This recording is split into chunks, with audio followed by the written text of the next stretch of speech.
Hi, this is Rod Firoozye, your AAML newsletter editor, and I'm very, very happy to announce that for this month's interview, I am interviewing two of the most experienced and well-qualified judges in California. So I'm going to first of all talk about Judge Anne Christine Massullo, who is, or before joining Signature Resolutions, she previously served as a judge for 18 years in San Francisco Superior Court. While there, she served as the presiding judge of the court and the presiding judge of the Family Law Division. During her time as a family law judge, she's handled numerous high net worth divorce trials and settlement conferences, including a case of first impression in California involving the disposition of frozen embryos in a divorce proceeding. I also have with us today Judge Dianna Gould-Saltman, who is a certified family law specialist since 1992. She served as a judge with the Los Angeles Superior Court for more than 24 years.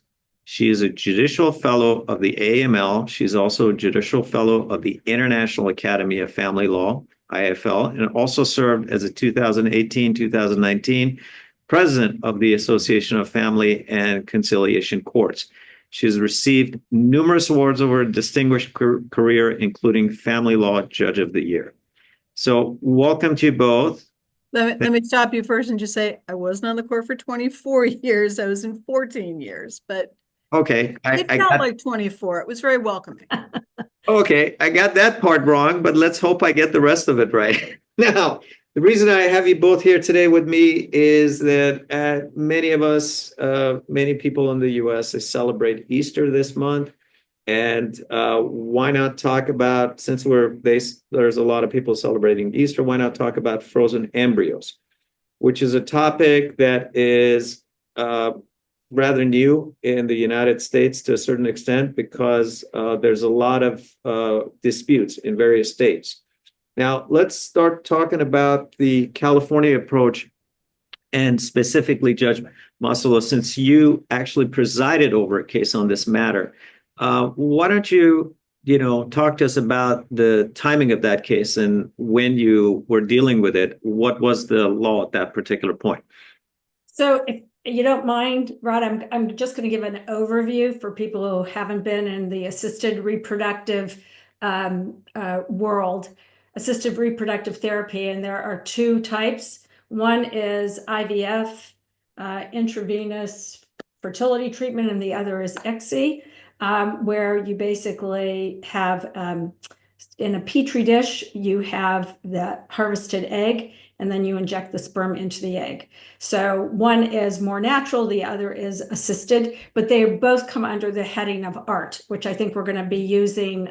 Judge Gould-Saltman, I'm sure, will be using that term. So, assisted reproductive technology has been around for a while, and I think 1978 was the first, I believe, ART procedure that resulted in a live birth. And since that time, the estimate of what the data that comes in, there have been over 8 million frozen embryos, in the various labs throughout the United States. But when I got the case of a couple married, she got a cancer diagnosis. They decided to go through the ART process to create some embryos to use at a later date after she had her cancer treatment. Unfortunately, their marriage didn't work out. They are going through a dissolution. It was a short-term marriage, but nonetheless, there are these eggs, and the spouse, the wife, wanted to implant the eggs and wanted to have them as part of the dissolution proceeding. So the case came before the San Francisco Superior Court.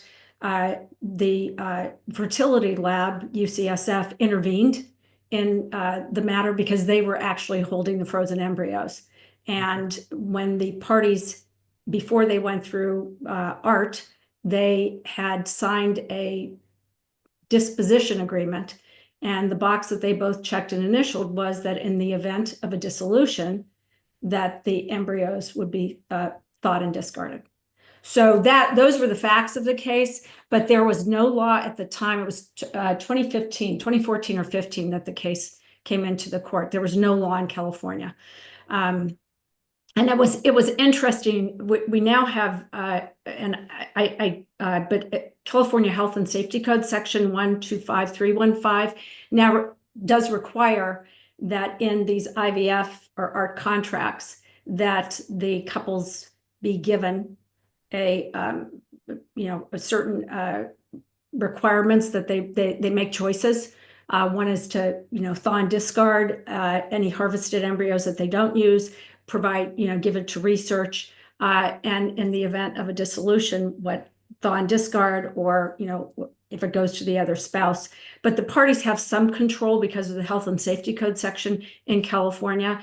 But you could only imagine having to research, which I had to, all the various laws and the cases that in other states and the way other states handled matters. I eventually ended up determining that the contract controlled that was signed and initialed by both the parties before the creation of the embryos, and that was the that I upheld the contract. The case has no significance at all because I'm a Superior Court judge, and it was my statement of decision, but it never went up on appeal. So I think that the Vergara and Loeb case is probably the one that is getting the most attention because we actually have some law on that now.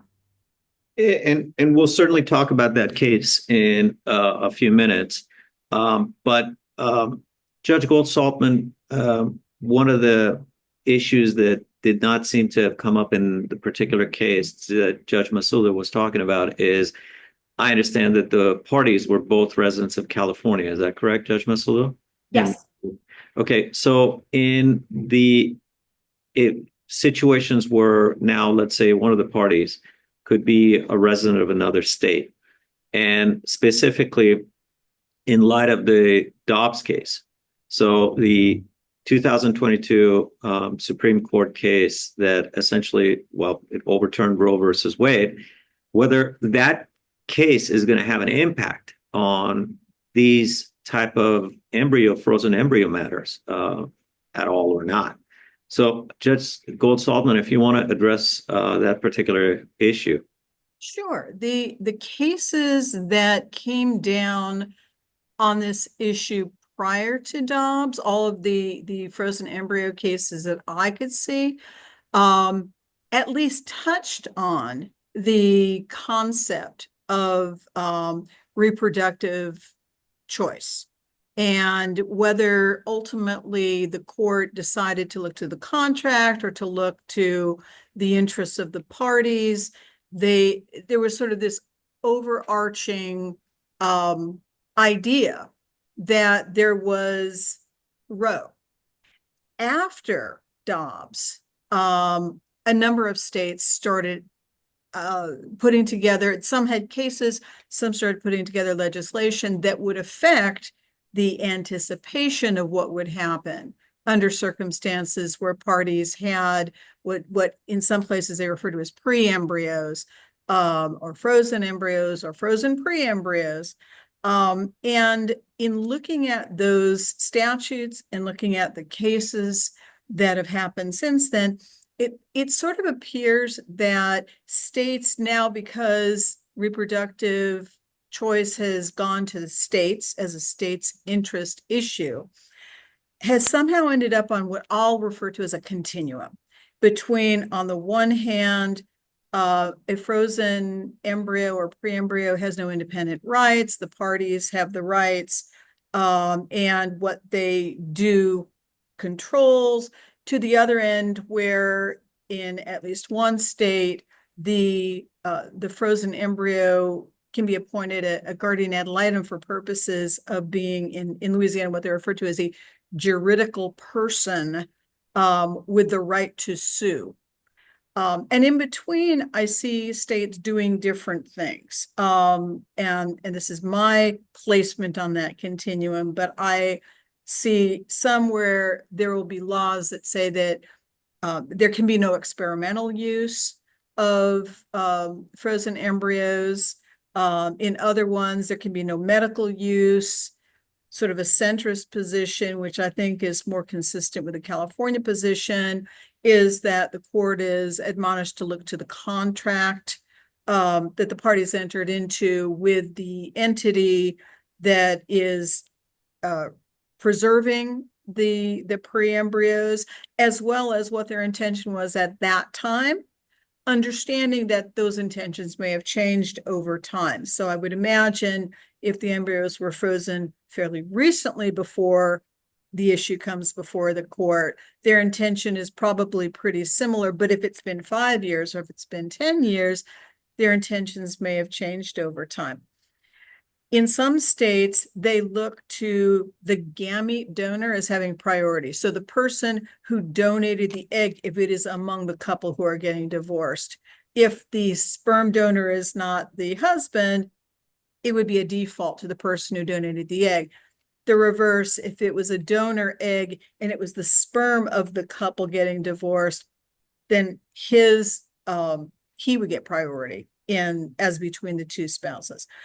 And then there is the balance of interests, where the court is admonished to balance the interests of the parties at the time that the court is being asked to look at the issue. And then the far end, the full rights. So notwithstanding the fact that the United States Constitution has a full faith and credit clause, I don't think that necessarily helps us here, because the states may be fully in their rights to be making orders. The example that you gave, one spouse lives in fact in another state and has sufficient minimum contacts, and that state has jurisdiction, the other spouse lives in another state, and that spouse has minimum contacts, and that state has full jurisdiction. But they can make orders which, because frozen embryos are in fact portable, they can make orders inconsistent with each other. Prior to Dobbs, there might have been a prioritization. I'm not sure that absent a law specific to it, it's a terrible idea for a judge in one jurisdiction to have a UCCJEA-like call to the other jurisdiction, because I think that two heads are better than one in most cases. And it's also helpful for each of us to understand what the default law would be in the other jurisdiction. It doesn't direct us, but it informs us when we're making our decisions. Judge, you mentioned the Vergara case, and if we could go back to that now and just talk about that a little bit, because I think that for our audience who's not maybe familiar with that particular case, if you could just, speak about that a little bit and, what exactly has come out of that case so far. Is that directed to Judge Massullo? Yes, Judge Massullo, since you brought up that case, sorry. So the Vergara case, they were not married. They were both residents of California at the time the embryos were created. And according to the pleadings, or at least what is, in the record, that Mr. Loeb said, we both believed that these embryos were life when they were created. And so he, when they, during the proceedings, he went to Louisiana and wanted to have custody, if you will. I want to go back to a point, and I don't want to get off of the Vergara and Loeb matter, but no state that I have found has recognized these embryos as children. And that's where this UCJEA analysis is interesting, but I think there are complications. When you recognize the embryos as children, that raises a whole different level that I think judges, and there's been criticism, I will say, in looking at many of the articles, law review articles. There was a New York Times op-ed yesterday, I believe, but there's a lot of criticism about the way judges handle these matters, and that there should be some uniformity, because we get facts. I mean, the case I had, it was very emotional, because the wife was in her 40s. So even if she could maybe have a child, so women have age against them because of the FSH levels. And so we age, our eggs age, and we can't produce, whereas men, biologically, their sperm, they can have children much later in life. So just the biology of it all. But again, no court has come to the conclusion that the embryos are in fact children. They've given them a status, a special status. As a matter of fact, I was in my case asked by UCSF to make a finding that these embryos were property, and I did not. I found that they were sui generis, which actually is a term that I didn't know, but was used by a well-respected Canadian researcher. And they've been given a special status. So in Louisiana, which is where Mr. Loeb went to try and get residency and get an order for the embryos that he had created with Ms. Vergara, they did make a determination that they had no jurisdiction. So he was forum shopping, which I think gets to Judge Gould-Saltman's point, is because embryos are transportable. But from what I remember, Judge Gould-Saltman, you can correct me, those embryos are still in the state of California. They were never transferred to Louisiana. They were never transferred to Louisiana, to my knowledge. And if they exist, they would be still in California. I don't know that they still exist. Yeah. So in any event, there was a Alabama Supreme Court decision in 2024, and my understanding of the Alabama court decision, maybe I'm incorrect, it says they consider the frozen embryos to be considered children under state law, though. Correct. Post Dobbs, they said that they could be. It was the purpose of it, I guess what I'm trying to make the distinction, and is that it was for purposes of wrongful death. So in that case, it wasn't a dissolution proceeding. Okay. That case was specifically that the creators of the couples who had created these embryos, there was someone who went into, should have been a locked section, but took the cryogenically freezed embryos and dropped this vat or whatever they were contained in, and so all the embryos were destroyed. And so it was a negligence action against the lab, and I believe the hospital as well. So that is really a different circumstance. But what happened after that decision, and I'm trying to, it wasn't rocks, it was I'm trying to remember what that decision was, but the Alabama state legislature immediately passed legislation exempting IVF art labs from any sort of liability, and made that specific finding, because the implication was you could also have wrongful death proceedings. Wow. So it was a far-reaching order from the Alabama Supreme Court that was dealt with at the legislative level almost immediately, because all the labs stopped doing art procedures. Now, one thing that Judge Gould-Saltman, you brought up was the UCCJEA, like a hearing or a phone call. Before the enactment of UCJAA,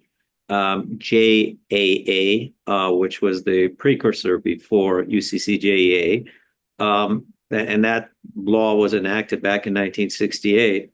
This was one of the issues they had, where a lot of people would be forum shopping when it came to custody matters. Now, because there is no real laws that apply to this area uniformly throughout all the states. Now, in the Vergara case, if you were to take a look at the Louisiana court decision over there, the Court of Appeal over there, it really got into the logistics of determination of whether one of the parties clearly had been a resident there or not. But in the scenario where, you know, let's assume that Mr. Loeb had been deemed a resident. At that particular point, I'd like to know from both of you guys. I mean, in a situation where, let's say, a Louisiana court judge had decided that yes, the embryos are we are going to issue a ruling that they should not be destroyed, and they should be, and because Mr. Loeb wants to now continue on with this process, he should be granted custody for all sakes of using the term, against the decision of the California courts. I mean, what do you think is going to happen? I mean, in that kind of a case, and is this something that could potentially end up happening again, or something like this happening down the road? I can't see how it would not, if different states take materially different positions in terms of their policies, that it wouldn't end up in front of the Supreme Court. It would almost have to. Even if they're different cases. Your example has the same case, but if two different states gave similarly situated persons different status, I have to imagine that it could eventually end up in front of the Supreme Court. Mm-hmm. I agree. I think that is going to be the likely avenue for any sort of resolution that maybe a year, maybe 10 years before that clarity is given, which is why there has been a push to have some uniformity. Again, in the articles that I have read, law review articles, the New York Times op-ed, I don't know that there's any, and I would appreciate Judge Gould-Saltman's view on this, but to say that you have a dispositional contract, even in the cases now that are reported, even if there is a contract, they still go off and, what was the intent of the parties? And the intent changes over time. So I'm not sure having any sort of dispositional agreement before the embryos are created is going to solve the problem. You're still going to have, circumstances that change. Right, I absolutely agree. And in the cases that I've seen, even if, well, I'm stunned actually to see how many cases there were where there was no contract. Yes. Or there was a contract that anticipated only one possible outcome. You die or I die. We have no idea what happens if anything else occurs, like divorce. I'm stunned that nobody anticipated that. And I don't think the analysis stops there. I agree. It's not unlike prenuptial agreements and spousal support in the sense that they may have had an intention initially, but life happens, and by the time it's in front of a judicial officer assessing whether or not it's unconscionable to enforce at that time, you have to take a look and see what's happened in the interim. I think that as with that, I would not anticipate something out of Louisiana, which seems to have the most specific statute that was issued post Dobbs, as I understand, because it's a code state, not a common law state. So I'm not sure how that law would apply to other states, or how we would inform ourselves about that. Now, in regards to the particular contracts, I mean, as you mentioned, there are a lot of cases where there were no contracts, but in regards to the ones that there are contracts, I'd assume the same defenses that would apply to regular contracts would also apply as well.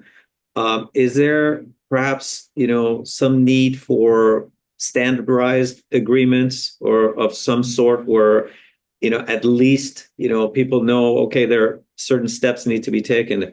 Judge Massullo, you mentioned the Health and Safety Code section in California, and that's created at least a level of clarity somewhat in California. But even with that, I mean, as far as what type of things do people need to do? Like, for example, if you're doing a prenuptial agreement, certain cases or, certain states would say, like, you have to have an attorney representing each side in certain areas, whereas other states may not. But what about this issue of having a standardized kind of a contract, or at least a format? Well, there's nothing standard when it comes to family law. I mean, there is, but there isn't for any of us who've done it, because these decisions are so personal. And when you have, and I'm going to take it to a different area as well, probate. Imagine you have a couple that create embryos. One of the spouses dies. Let's say there's an age disparity between the spouses, and the biological older children of, I'm going to say the dad, all of a sudden, they're going to have 3 more additions to the family, because there's no way to prevent, the wife from implanting the embryos and carrying these children to term that would then, by law in California, inherit. So, as I was thinking about this topic, it goes beyond family law, because it hits estate planning, probate, that then there are very clear delineations in terms of rights of inheritance and what happens there. And these embryos can, because the technology has become so good, they can be frozen for decades. Right. Now, whether or not they're going to result in a live birth, that's different. I did want to just really quickly, Rooks versus Rooks, which was a Colorado case, that I'm sure you're familiar with, but they found a contract, but they went on to look at these other factors. And there was that whole laundry list, the intended use of the embryos by the person who wants to preserve them, whether the person can have genetically related children on their own by some other means, why the couple went through IVF. I mean, the hardships, the balancing. Courts are going to be fraught in the middle of a very already emotional situation when you come to a dissolution, but then you add this layer of complexity. So while I agree with some uniformity, how do we as judges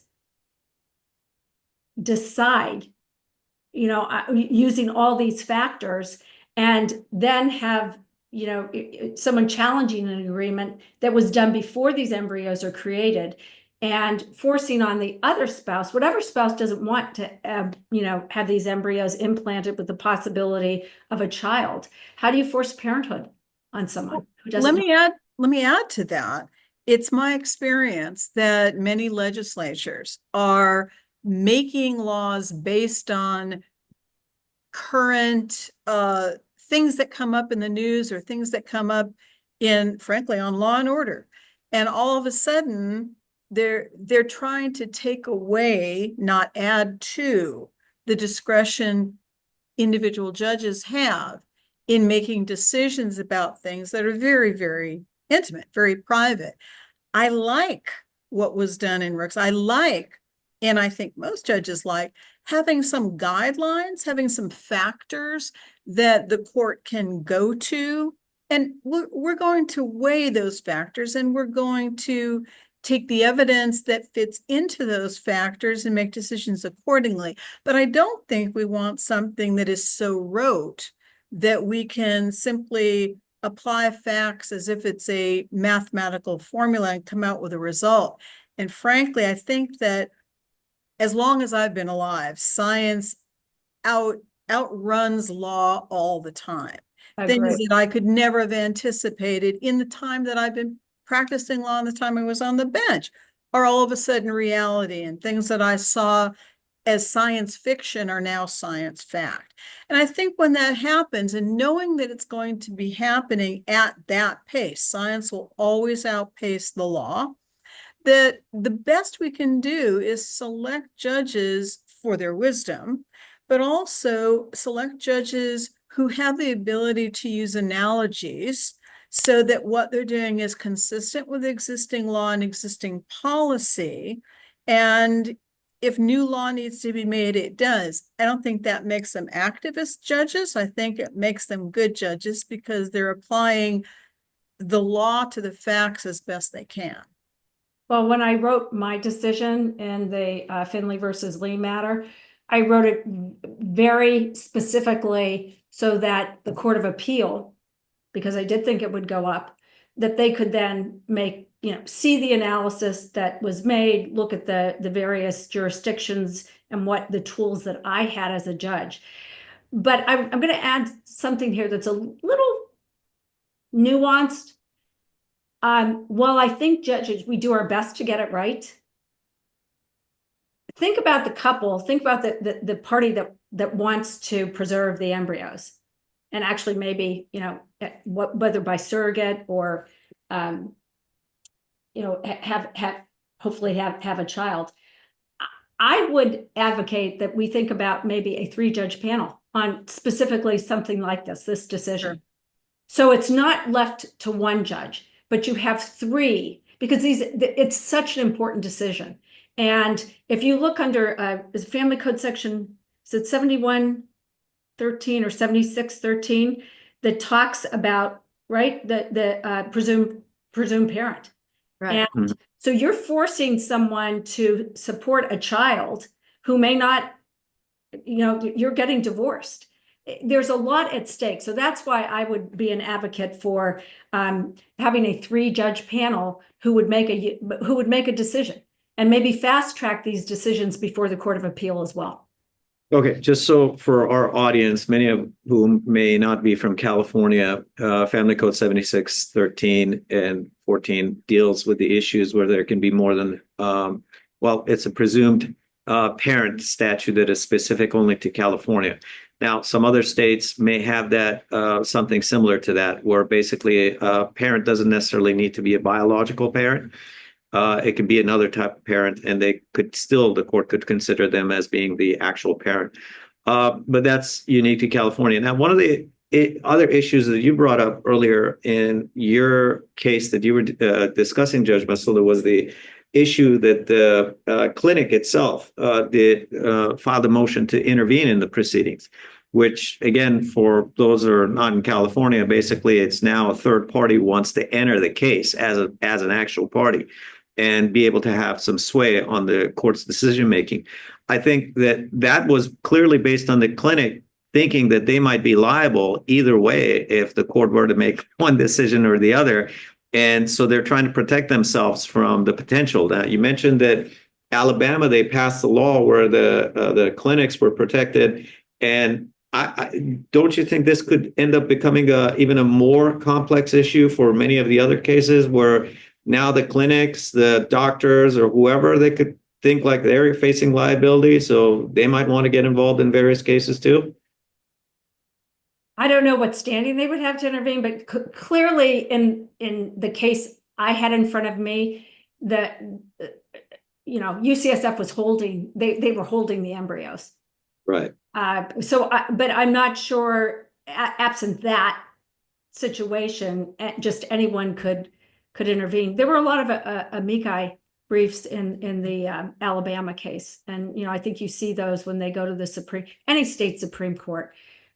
There are groups on either side that are very vocal about this, and is it the American Association of Reproductive Medicine is an active group that actually, provides guidance, ethical guidance to our providers. So, I would think they would have an interest because you want to make sure there's some uniformity and not, exposing people in this profession to liability. But Judge Gould-Saltman? I agree. And really, cryopreservation is not exclusive to embryos. So there are entities that do cryopreservation. And I have to imagine if it's not cheap or free for them to do that. So if all of a sudden there's a dispute between the people who were paying for the cryopreservation, and now either nobody's paying or the entity has to pay for it in perpetuity until a court decides, then they certainly have a pecuniary interest as well as a philosophic interest because it's their business and they don't want to ever be in that position again. Well, truly, this is a fascinating area of law, and it seems to be developing as we speak every day. And I want to thank you both for your time on this topic today. I really want to, I appreciate everything that you guys, all the information you provided for our audience today. And certainly, if any one of the audience wishes to reach out to either Judge Gould-Saltman or Judge Massullo, signature resolutions is they can reach them through signature resolutions. And again, thank you both for your time. Thank you for having Thank us. you. Bye-bye.